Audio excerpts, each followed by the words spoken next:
మీ ప్రాణాలు మీ చేతుల్లోనే ఉన్నాయా? అసలు మీ చుట్టుపక్కల రోడ్లపై ఏం జరుగుతుందో మీకు తెలుసా? గంజాయి మత్తులో మునిగిపోయిన 5 మృగాలు చిలకలూరిపేట వీధుల్లో ఎలాంటి నరకం చూపించారో తెలుసా? ఒక్క సెకండ్ అటు ఇటు అయినా ఆ టిఫిన్ సెంటర్ శ్మశానంలా మారేది. ఇంతకీ ఆ కారులో ఉన్న ఆ 3 యువతులు ఎవరు? వారు చేసిన అరాచకం ఏంటి?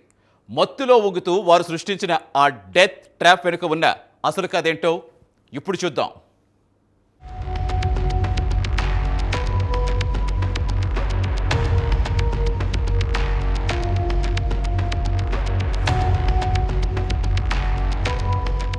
నిశ్శబ్దంగా ఉన్న చిలకలూరిపేట ప్రధాని రహదారి అది. అప్పుడప్పుడే జనం రోడ్డుపైకి వస్తున్నారు. ఇంతలో దూరం నుంచి మెరుపు వేగంతో ఒక కారు దూసుకొచ్చింది. ఆ కారు స్పీడ్ చూస్తేనే అక్కడ ఉన్నవాళ్లు గజగజా వణికిపోయారు. అతివేగంగా కంట్రోల్ కోల్పోయిన ఆ కారు నేరుగా మణి టిఫిన్ సెంటర్లోకి దూసుకెళ్లింది. పెను శబ్దంతో హోటల్లోని ఫర్నిచర్ అంతా ముక్కలైపోయింది. గాలిలో ఎగిరిపడ్డ సామాన్లు అక్కడ భయానక వాతావరణానికి నిదర్శనం. అదృష్టవశాత్తు ఆ సమయంలో అక్కడ జనం తక్కువగా ఉండటంతో పెను ప్రాణ నష్టం తప్పింది. లేదంటే ఆ కారు టైర్ల కింద ఎంతమంది నలిగిపోయేవారో ఊహించుకుంటేనే ఒళ్ళు జలధరిస్తోంది. కారుపై పడ్డ భారీ ఇనుప బోర్డును చూస్తే ఆ ఇంపాక్ట్ ఎంత బలంగా ఉందో అర్థమవుతుంది. రోడ్డు పక్కన ప్రశాంతంగా టిఫిన్ చేసే చోట ఒక్కసారిగా మృత్యువు కారు రూపంలో వచ్చి పడితే ఎలా ఉంటుందో ఈ ఘటన చూపిస్తోంది. ఆ కారు దూసుకొచ్చిన వేగానికి ఆ ప్రాంతమంతా ఒక్కసారిగా షాక్ గురైంది.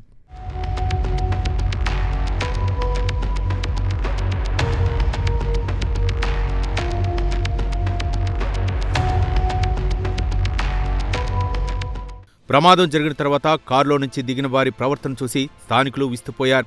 2 యువకులు 3 యువతులు బయటకు వచ్చారు. పశ్చాత్తాపం పడాల్సింది పోయి ఎదురుదాడికి దిగారు. మద్యం మత్తులో తోలుతూ స్థానికులతో గొడవకు దిగారు. ఆ యువతులు పబ్లిక్లోనే బహిరంగంగా వాగ్వాదానికి దిగి తీవ్రమైన హంగామా చేశారు. వారి కళ్లలో మత్తు తప్ప కనీసం చేసిన తప్పుకు చింతలేదు.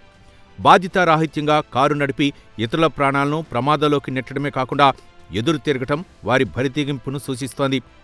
ఏపీ 37 CU 5504 నంబర్ గల కారు మత్తులోకలో విహరిస్తున్న వారి విలాసాలకు ఒక వాహనంలా మారింది. సమాజం ఎటుపోతోంది? ఈ మత్తు యువత ప్రాణాల మీదకు ఎందుకు వస్తోంది?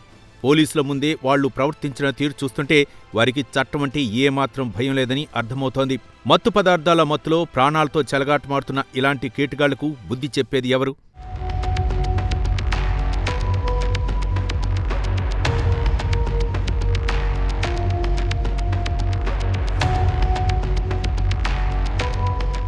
సమాచారం అందిన వెంటనే చిలకలూరిపేట పోలీసులు మెరుపు వేగంతో సంఘటనా స్థలానికి రెస్పాండ్ అయ్యారు. అక్కడ ఉన్న ఉద్రిక్త పరిస్థితులను గమనించి వెంటనే నిందితుల్ని తమ అదుపులోకి తీసుకున్నారు. జనం దాడి చేసే అవకాశం ఉండటంతో వారిని పోలీస్ స్టేషన్కు తరలించారు. ఆ కారు లోపల మత్తు ఆనవాళ్లను పోలీసులు గుర్తించారు. నిందితులందరికీ డ్రగ్స్, ఆల్కహాల్ పరీక్షలు నిర్వహించేందుకు హాస్పిటల్కు పంపారు. డ్రైవింగ్ చేసే వ్యక్తితో పాటు కారులో ఉన్న వారందరిపై కఠినమైన సెక్షన్ల కింద కేసులు నమోదు చేశారు. అసలు వీరికి మత్తు పదార్థాలు ఎక్కడి నుంచి అందుతున్నాయి అన్న కోణంలో దర్యాప్తును ముమ్మరం చేశారు.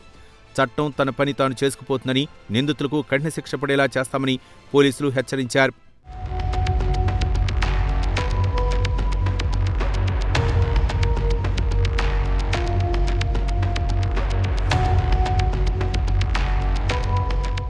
చూసారుగా, సరదా కోసం చేసే పనులు ఇతరుల ప్రాణాల మీదకి వస్తున్నాయి.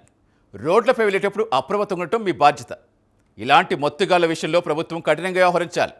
ఎవరూ కూడా డ్రంక్ అండ్ డ్రైవ్ చేయొద్దు. గంజాయి లాంటి మత్తు పదార్థాలకు బానిసలై జీవితాల్ని పాడు చేసుకోవడమే కాకుండా పక్కవారి ప్రాణాలు కూడా తీయకండి. మీ ప్రాణం మీ కుటుంబానికి ఎంతో విలువైంది. బాధ్యతగా ఉండండి, జాగ్రత్తగా ఉండండి.